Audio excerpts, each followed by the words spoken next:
શાંતિ 7/3/2026 આજના મીઠા બાબાના મધુર મહાવાક્ય.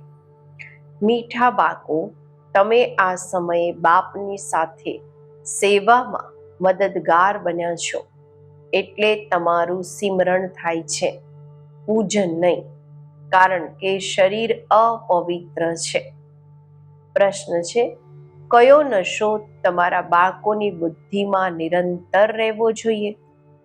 ઉત્તર છે, અમે શિવ બાબાના બાળકો છીએ, એમનાથી રાજયોગ શીખી સ્વર્ગની રાજાઈનો વારસો લઈએ છીએ. આ નશો તમને નિરંતર રહેવો જોઈએ. વિશ્વના માલિક બનવાનું છે તો ખૂબ ખબરદારીથી ભણવાનું અને ભણાવવાનું છે. ક્યારેય પણ બાપની નિંદા નથી કરાવવાની. કોઈનાથી પણ લડવાનું ઝઘડવાનું નથી. તમે કોડીથી હીરા જેવા બનો છો તો સારી રીતે ધારણા કરવાની છે. ગીત છે, જો પિયા કે સાથ હૈ ઉનકે લીએ બરસાત હૈ. ઓમ શાંતિ. બાળકોએ સમજ્યું, જે બાપની સાથે છે તે બાપ દાદાની સાથે છે. અત્યારે તો ડબલ છે ને.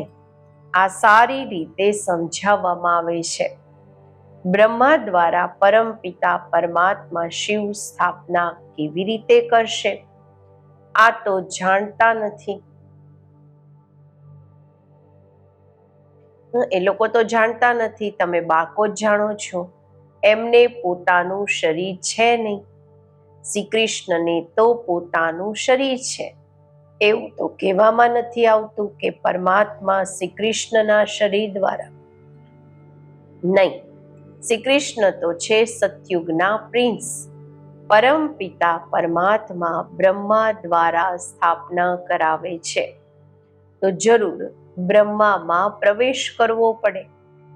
બીજો કોઈ ઉપાય છે નહીં. પ્રેરણા વગેરેની વાત નથી. બાપ બ્રહ્મા દ્વારા બધું સમજાવી દે છે. વિજય માળા, જેને રૂંડ માળા કહેવામાં આવે છે, જે મનુષ્ય પૂજે છે, સિમરે છે, તમે બાળકો સમજો છો કે રુદ્રમાળા તો માત્ર સિમરવામાં આવે છે, યાદ કરવામાં આવે છે. મેરુ કહેવામાં આવે છે બ્રહ્મા અને સરસ્વતીને. બાકી માળા થઈ બાળકોની. વિષ્ણુની માળા તો એક છે, પૂજવામાં આવે છે. આ સમયે તમે પુરુષાર્થી છો. તમારું સિમરણ થાય છે અંતમાં. આત્માઓની માળા છે કે જીવાત્માઓની? પ્રશ્ન તો ઉઠશે ને. વિષ્ણુની માલા તો કહેશે ચૈતન્ય જીવાત્માઓની માળા. લક્ષ્મી નારાયણ પૂજવામાં આવે છે ને, કારણ કે એમની આત્મા અને શરીર બંને પવિત્ર છે. રુદ્રમાળા એ તો માત્ર આત્માઓની છે, કારણ કે શરીર તો અપવિત્ર છે. એ તો પૂજવામાં નહીં આવી શકે. જ્યારે નામ જ છે સિમરણી. જે પણ દાણા છે તે તમને તમારા બાળકોના સિમરણ થાય છે જ્યારે શરીરમાં છે. દાણા તો બ્રાહ્મણોના છે. સિમરણ કોને કરે છે? આ તો કોઈને ખબર નથી.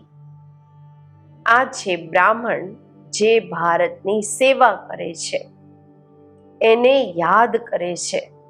જગત અંબા, દેવીઓ વગેરે ખૂબ છે, એમને યાદ કરવા જોઈએ. પૂજવા લાયક લક્ષ્મી નારાયણ બને છે, તમે નહીં, કારણ કે તમારા શરીર પતિત છે, આત્મા પવિત્ર છે, પરંતુ તે પૂજવામાં નથી આવી શકતી. સિમરણ એટલે કે યાદ કરવામાં આવી શકે છે. કોઈને પણ તમે પૂછો તો પહેલા સમજેલું હોવું જોઈએ. તમે જેઓ બ્રાહ્મણીઓ, તમારું યાદગાર દેવીઓના રૂપમાં છે. તમે શ્રીમત પર પોતે પાવન બનો છો તો આ માળા ફર્સ્ટ બ્રાહ્મણોની સમજવામાં આવે, પછી દેવતાઓની. વિચાર સાગર મંથન કરવાથી રિઝલ્ટ નીકળશે.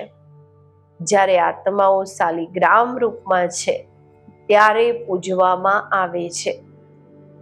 શિવની પૂજા થાય છે તો શાલિગ્રામની પણ થાય છે. કારણ કે આત્મા પવિત્ર છે, શરીર નહીં. સિમરણ માત્ર તમારું કરવામાં આવે છે. કેમ? કારણ કે તમે શરીરની સાથે સેવા પણ કરો છો. તમારી પૂજા થઈ નથી શકતી. પછી જ્યારે શરીર છોડો છો તો તમે પણ શિવની સાથે પૂજવામાં આવો છો. વિચાર કરવામાં આવે છે ને, તમે આ સમયે બ્રાહ્મણ છો. શિવ બાબા પણ બ્રહ્મામાં આવે છે તો બ્રહ્મા પણ સાકારમાં છે. તમે મહેનત કરો છો. આ માળા જેમ કે સાકારી છે. બ્રહ્મા, સરસ્વતી અને તમે જ્ઞાન ગંગાઓ. તમે ભારતને સ્વર્ગ બનાવ્યું. આ રુદ્ર જ્ઞાન યજ્ઞ રચ્યો. જે પૂજા કરે છે એમાં માત્ર શિવ અને શાલિગ્રામ હોય છે. એમાં બ્રહ્મા, સરસ્વતીનું અથવા તમારા બાળકોનું નામ નથી. અહીંયા તો બધાનું નામ છે. તમારું સિમરણ કરે છે, યાદ કરે છે. કોણ કોણ જ્ઞાન ગંગાઓ હતી? એ તો છે જ્ઞાન સાગર. આ છે બ્રહ્મપુત્રા, મોટી નદી. બ્રહ્મા બાબા. આ બ્રહ્મા માતા પણ છે. સાગર એક છે, બાકી ગંગાઓ તો અલગ અલગ પ્રકારની છે, અનેક પ્રકારની હોય છે. નંબરવાર જેમનામાં સારું જ્ઞાન છે એમને સરોવર કહેવામાં આવે છે. મહિમા પણ છે. કહે છે માન સરોવરમાં સ્નાન કરવાથી પરિજાદા બની જઈશું. તો તમારી માળા સિમરવામાં આવે છે, યાદ કરવામાં આવે છે. માળાને સિમરણી કહે છે ને. સિમરણ કરો એ તો માત્ર રામ રામ કહે છે. પરંતુ તમે જાણો છો કે સમરણ કોનું હશે? કોને યાદ કરવાના હશે? જે વધારે સર્વિસ કરે છે. પહેલા તો બાબા છે ફૂલ, પછી મેરુ જે ખૂબ મહેનત કરે છે, પછી રુદ્રમાલા 100 વિષ્ણુની માળા બની જાય છે. તમારી માત્ર આત્મા પૂજવામાં આવે છે. તમે અત્યારે સિમરણ લાયક છો. સિમરણી તમારી છે, બાકી પૂજા નથી થઈ શકતી.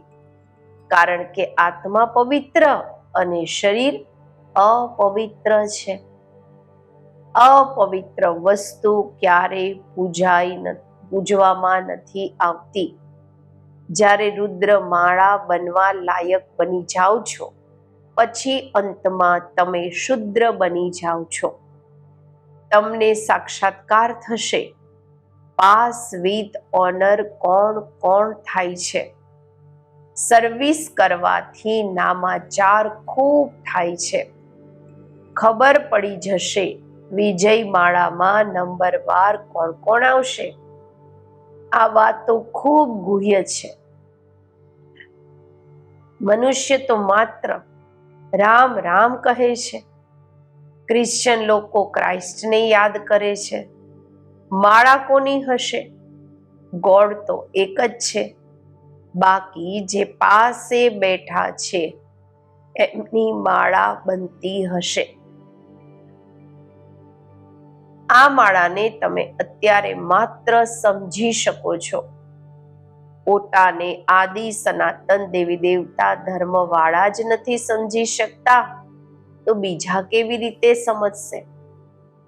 બધાને પતિતથી પાવન બનાવવા વાળા તો એક જ બાપ છે. ક્રાઇસ્ટના માટે એવું નહીં કહેશે કે તે પતિતોને પાવન બનાવવા વાળા એક જ બાપ છે. ક્રાઇસ્ટના માટે તો નહીં કહેશે ને કે એ પતિતથી પાવન બનાવવા વાળા છે. એમને તો જન્મ મરણમાં આવીને નીચે ઉતરવાનું જ છે.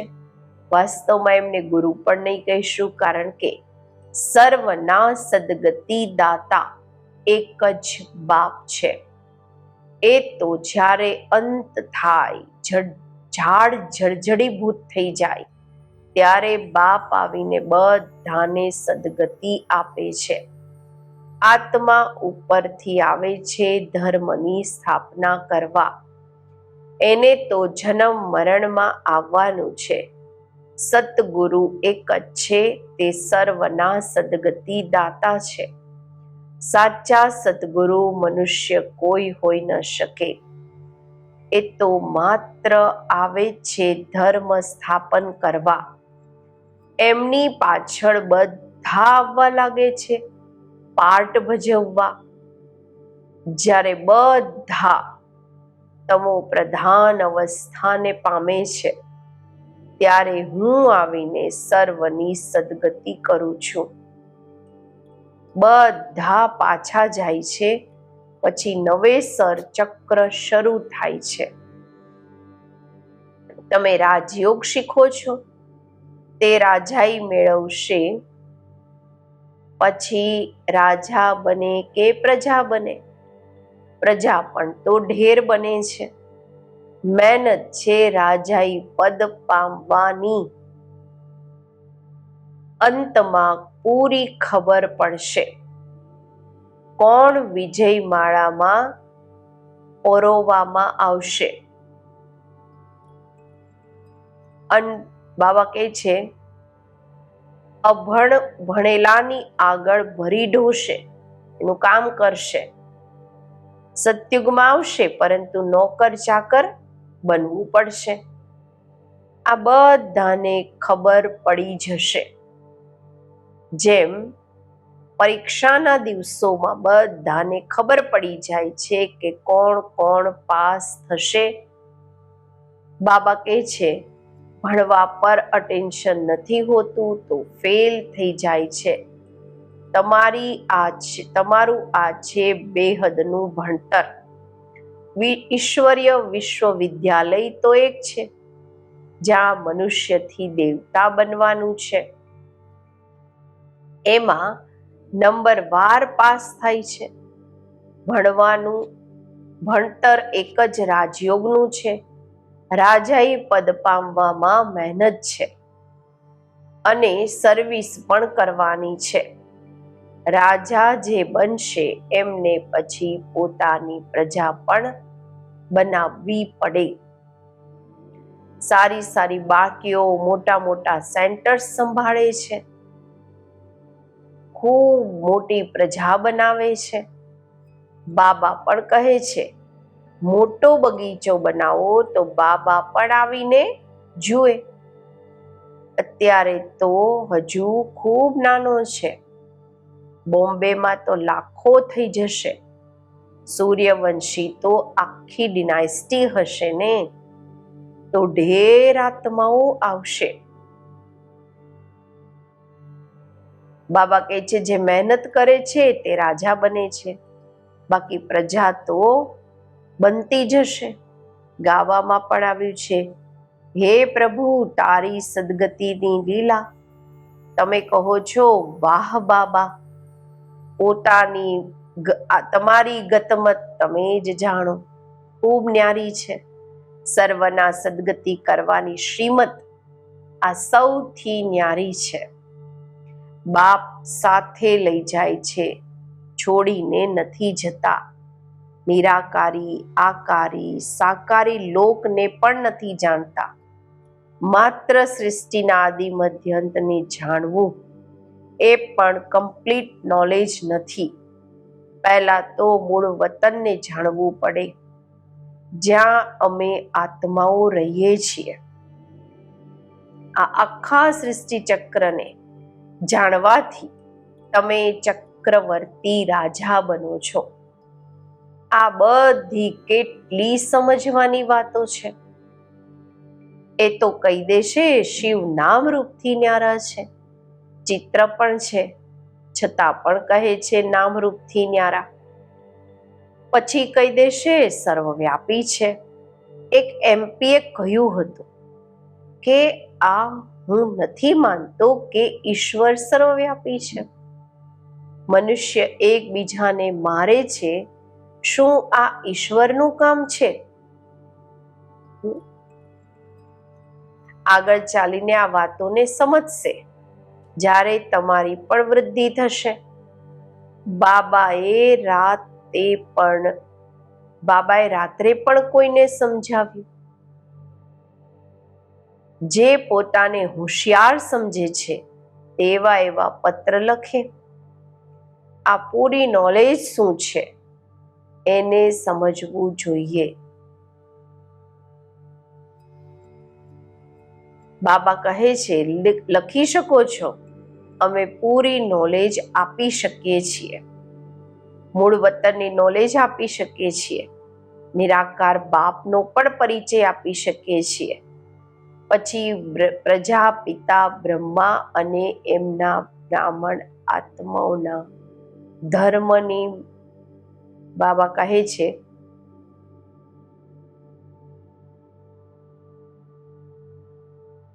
નીચે નીકળેલા છે, પોતપોતાના ધર્મની વાત જાણે છે. બાબા કહે છે કે સોમનાથ મંદિર, સોનાના હીરા ઝવેરાતના મહેલ ક્યારે નીચેથી નીકળતા નથી. બાબા કહે છે નીચેથી નીકળી જ ન શકે. સોમનાથ વગેરેના મંદિર તો પછીથી બન્યા. એમનાથી તો એમનું ઘરો ઊંચા હશે, દેવતાઓના મંદિર ઘરો ઊંચા હશે. લક્ષ્મણનું ઘર કેવું હશે? એ બધી મિલકત ક્યાં ગઈ? એવી વાતો જ્યારે બાબા કહે છે વિદ્વાનો સાંભળશે તો વંડર ખાશે કે આમની નોલેજ જબરદસ્ત છે. મનુષ્ય તો કંઈ પણ નથી જાણતા, માત્ર સર્વવ્યાપી કહી દે છે. આ બધી સમજવાની અને સમજાવવાની વાતો છે. તમને ધન મળે છે પછી દાન કરવાનું છે. બાબા તમને આપી જાય છે, તમે પણ આપતા જાઓ. આ અખૂટ ખજાનો છે, બધો આધાર ધારણા પર છે. જેટલી ધારણા કરશો એટલું ઊંચું પદ પામશો. વિચાર કરો, ક્યાં કોડી ક્યાં હીરા? હીરાનું મૂલ્ય સૌથી વધારે છે, કોડીનું મૂલ્ય સૌથી ઓછું છે.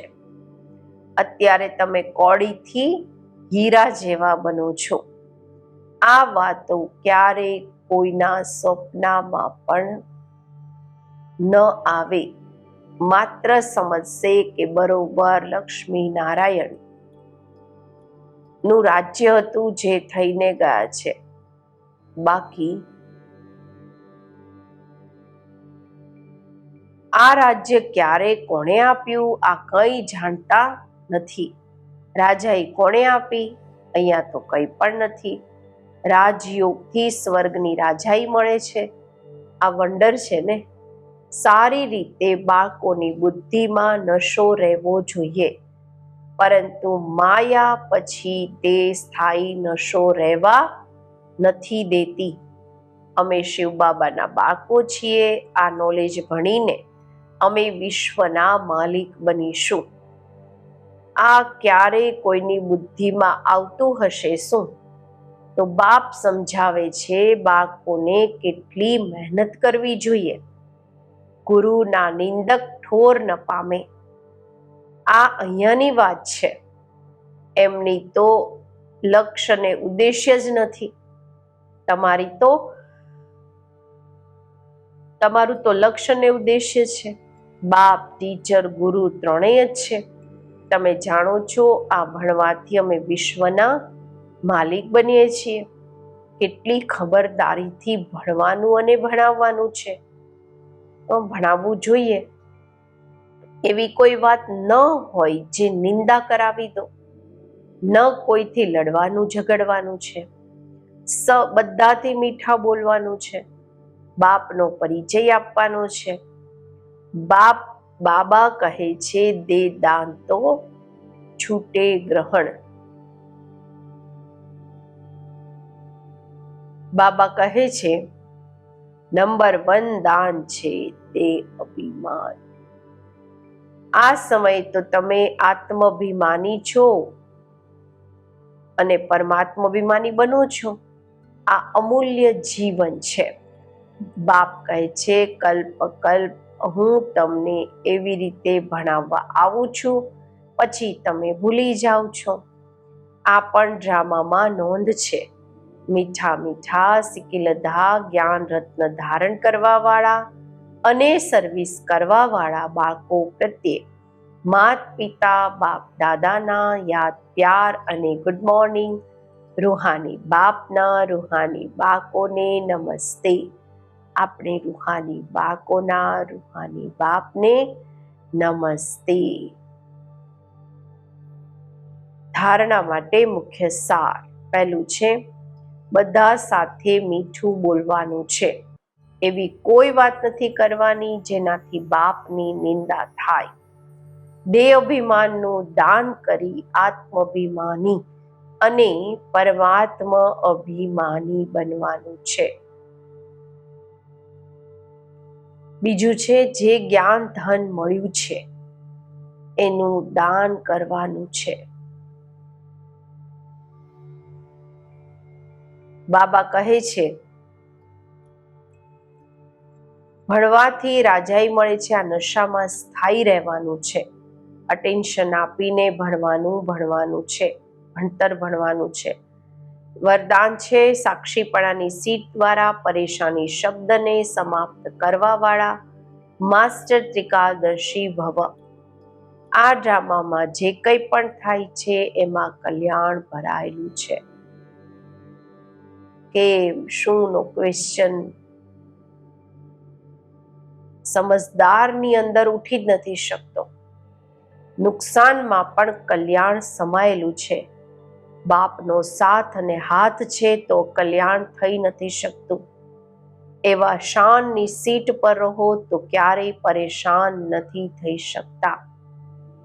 સાક્ષીપણાની સીટ. બાબા કહે છે સાક્ષીપણાની સીટ પરેશાની શબ્દને ખતમ કરી દે છે. એટલે ત્રિકાળદર્શી બની પ્રતિજ્ઞા કરો કે ન પરેશાન થઈશું અને ન પરેશાન કરીશું. સ્લોગન છે પોતાની સર્વ કર્મેન્દ્રિયોને ઓર્ડર પ્રમાણે ચલાવવી જ સ્વરાજ્ય અધિકારી બનવું છે. અવ્યક્ત ઇશારા નિશ્ચયના ફાઉન્ડેશનને મજબૂત કરી સદા નિર્ભય અને નિશ્ચિંત રહો. નિશ્ચય બુદ્ધિનો અર્થ છે બેફિકર બાદશાહ. તે બાપ સમાન છે. વિનાશી ધનવાળા જેટલું કમાય એટલું સમય પ્રમાણે ફિકરમાં રહે છે, ચિંતામાં રહે છે. પરંતુ જેમને વિશ્વાસ છે કે અમે ઈશ્વરીય ખજાનાઓના માલિક અને પરમાત્મા બાળક છીએ, તે સદા જ સ્વપ્નમાં પણ બેફિકર બાદશાહ છે. કારણ કે એને વિશ્વાસ છે કે આ ઈશ્વરીય ખજાના આ જન્મમાં તો શું પરંતુ અનેક જન્મ સાથે છે, સાથે રહીશું. એટલે આ નિશ્ચય બુદ્ધિ નિશ્ચિંત રહે છે. ઓમ શાંતિ.